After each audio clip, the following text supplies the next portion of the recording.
Halo, apa kabarnya wargawan-wargawati para penikmat spoiler film. Balik lagi nih di Abang Film, tempatnya abang-abang ceritain film.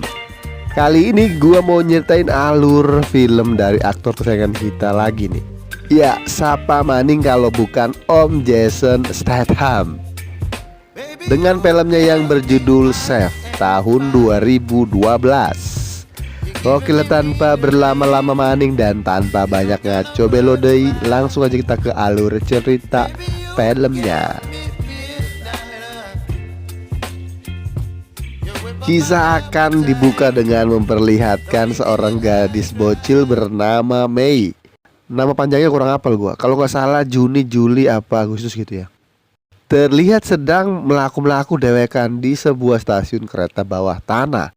Kemudian kita akan dibawa kepada adegan setahun sebelumnya, di mana terlihat Mei sedang disuruh sang guru untuk mengerjakan soal matematika di papan tulis. Tapi Mei yang otaknya terlalu encer layaknya kalkulator dengan sangat mudah dan cepat mengerjakan soal tersebut, yang bahkan sang guru pun belum tentu bisa mengerjakannya. Tapi sungguh apek buat Mei karena keenceran otaknya tersebut membuat Mei akhirnya dipindahkan oleh sang kepala sekolah ke sekolah khusus para bocil-bocil jenius. Karena di situ dia udah gak ada saingannya kali ya, ranking mulu dia nih. Dan ternyata info tentang keenceran otaknya Mei sampai juga ke telinga mafia Tria Tiongkok yang langsung menciluknya ketika lagi di pasar malam. Mau beli sendal apa beli seblak nih anak nih. Setelah diciluk, Mei pun dibawa kepada seorang bos Tria Tiongkok. Kita panggil saja dia Pak Mul.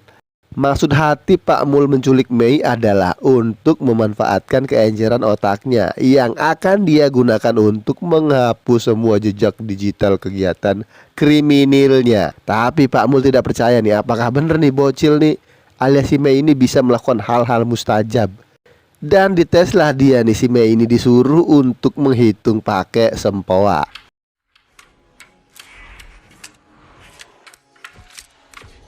Wow, melihat Mei benar-benar bisa pembuktian, alhasil Pak Mul pun menyuruh Mei untuk ikut bersamanya. Kalau enggak, Pak Mul mengancam akan membunuh emaknya Mei yang sedang sakit, katanya gitu. Berani ngancam-ngancam bocil nih, aki-aki. Mei pun dipercayakan kepada anak buahnya bernama Kuan yang langsung membawanya ke New York. Kita tinggalkan dulu sebentar Mei dan Pak Mul, karena kita akan beralih kepada sosok jagoan di film ini. Ya, siapa lagi kalau bukan ini dia orangnya. Perkenalkan, dia bernama Luke. Adalah mantan polisi yang sekarang banting setir jadi pegulat MMA. Dan ketika bertanding secara tidak sengaja membuat lawannya babak belur hingga koma dan harus terbaring di RSUD Kabupaten New York. Ternyata lawan Luke ini adalah seorang bocil FF yang masih amatir. Pantas saja kalah ya. Luke terlihat merasa bersalah karena sudah melawan orang yang tidak sebanding dengan dia. Lalu segeralah dia mendatangi sang promotor MMA yang mengatur pertandingannya kemarin. Luke bertanya nih, kenapa kok bisa-bisanya nih ente ngasih lawan bocil yang gak seimbang sama aneh coy. Mendengar perkataan Luke, si promotor malah balik marah. Sebab di pertandingan tersebut dia katanya malah boncos $1 juta. Mampus gak tuh? Karena sesuai settingan harusnya Luke lah yang kalah, tapi kok malah menang ente cok. Bangkrut. Selain itu, si promotor juga bilang nih kalau ada seorang bos mafia Rusia bernama Pak Emily yang juga rugi banyak karena udah bertaruh sangat besar di pertandingan tersebut. Tidak terima dengan kekalahannya, Pak Emil pun akan mengirimkan putranya yang bernama Vasilit untuk membunuh istri Luke. Luke yang sadar istrinya dalam bahaya pun segera pulang. Tapi semua terlambat coy. Vasilit sudah ada di rumahnya dan baru saja selesai membunuh si istri tercinta yang sedang hamil. Anjir.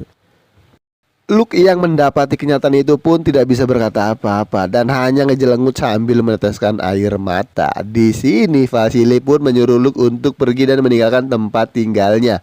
Kalau enggak dia akan membunuh emak-emak yang punya kos-kosan tempat Luke ngontrak saat ini. Dan mereka juga melarang Luke untuk berhubungan dengan siapapun karena mereka akan membunuh orang-orang yang berinteraksi dengan Luke. Pokoknya si Luke ini diisolasi lah pokoknya gitu ya. Luke pun jadi gelandangan nih dan hidup lantung luntang tanpa arah yang jelas.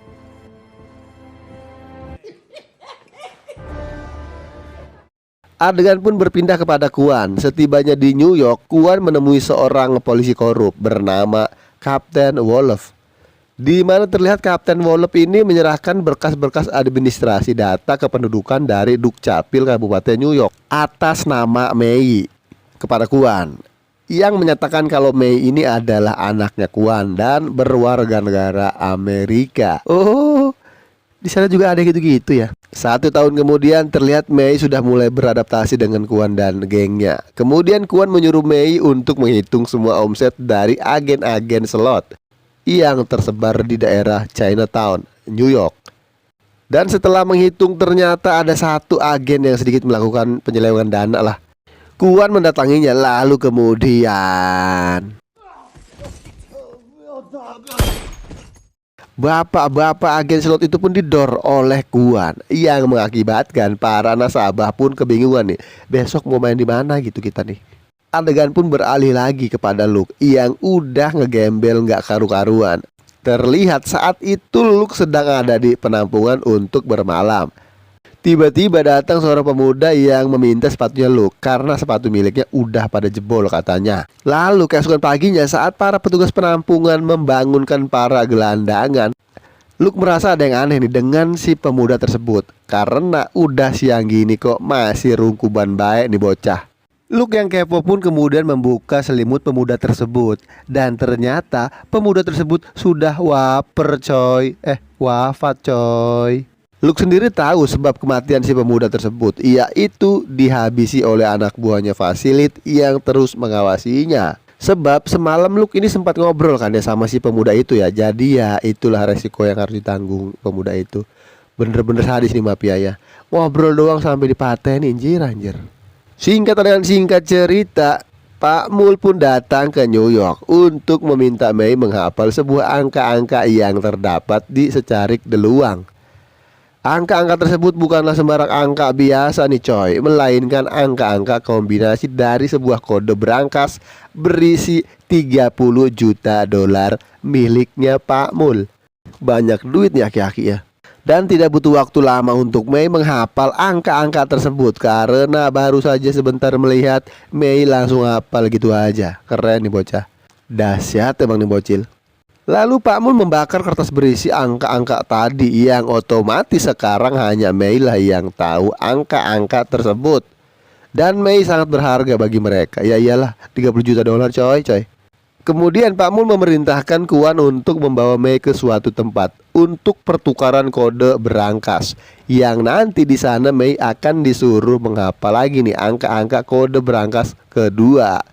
Tapi ketika di perjalanan tiba-tiba Kuan and the gang dicegat oleh para mafia Rusia. Dan yang terjadi,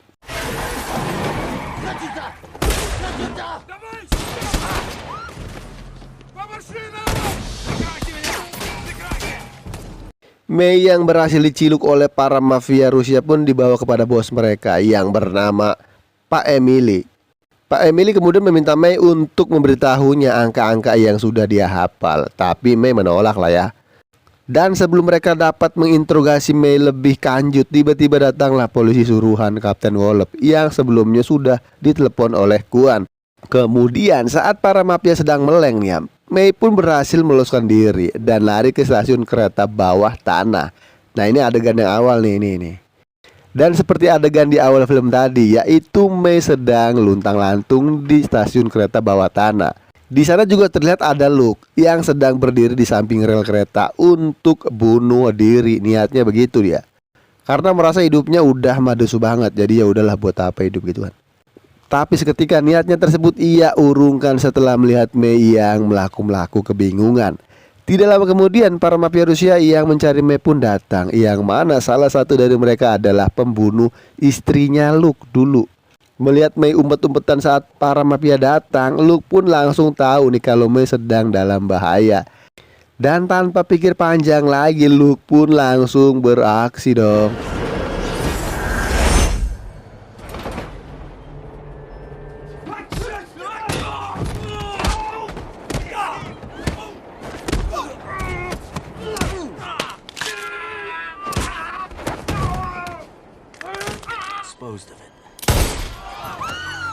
Tapi di sini Mei yang menyangka Luke orang jahat pun langsung kabur, lalu ditangkap oleh kedua detektif korup anak buahnya Kapten Wallop.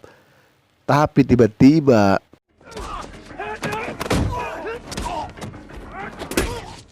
setelah menghajar para detektif korup tadi nih, Luke mencoba meyakinkan Mei tentang niat baiknya yang ingin melontong Mei. Dan Mei pun mulai percaya nih sama Luke. Singkat cerita, dengan bermodal dompet yang dia ambil dari salah satu mafia Rusia yang dihajar pas di kereta tadi itu ya, Luke mengajak Mei bersembunyi di sebuah hotel. Tapi ternyata Kuan berhasil menemukan mereka karena HP yang dibawa Mei sudah ditanami pelacak oleh para triad. Sadar keberadaannya sudah diketahui, Luke pun meminta Mei menjelaskan angka-angka yang sudah dia hafal. Dan kemudian Back inside.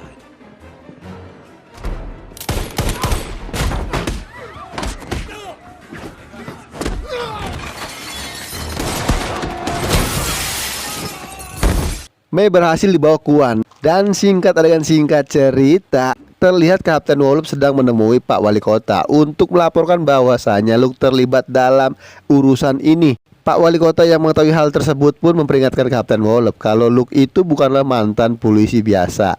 Di sini barulah diketahui nih siapa Luke sebenarnya. Ternyata dia adalah seorang pembunuh bayaran yang khusus disewa oleh pemerintah, yang juga pernah dipinjamkan kepada sang wali kota bersama mantan rekannya yang bernama Alec.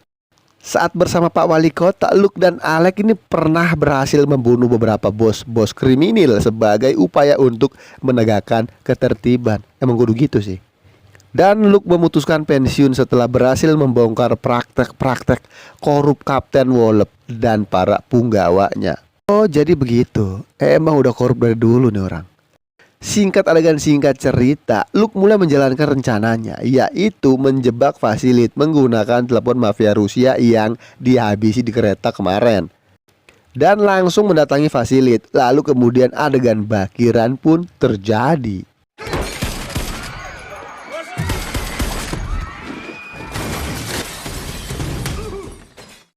Luke yang berhasil menciluk Vasilit pun langsung menelepon Emily sang bapak nih untuk bernegosiasi. Tapi ternyata Pak Emily malah bersikap bodoh amat. Mau diapain juga terserah katanya gitu. Luke bertanya apa isi brankas yang mereka perebutkan itu sih kira-kira. Pak Emily bilang nih kalau isi brankas itu adalah duit sebanyak 30 juta dolar yang disimpan di kasino milik Pak Mul di daerah Chinatown, New York. Berkat info-info dari Pak Emily, Luke pun memutuskan untuk mengambil uang tersebut yang nanti akan dia tukar dengan Mei. Karena tidak mungkin melakukannya sendirian, Luke menghubungi Kapten Wallop dan para punggawanya. Di sini Luke bilang kalau mereka mau membantunya, uang 30 juta dolar itu akan dibagi rata. Padahal mah bodong ya kan. Karena serakah, mereka pun sepakat dengan perjanjian yang ditawarkan Luke. Dan terjadilah aksi bedil-bedilan.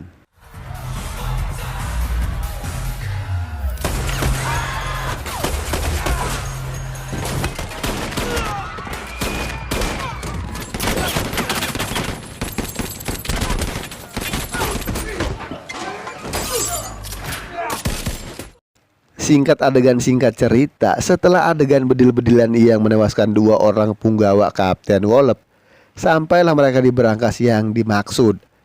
Tapi sebelum membuka brankasnya, Luke menyuruh Kapten Wallop dan yang lainnya untuk menaruh bedil mereka di lantai. Karena bisa bahaya dong kalau enggak. Lalu kemudian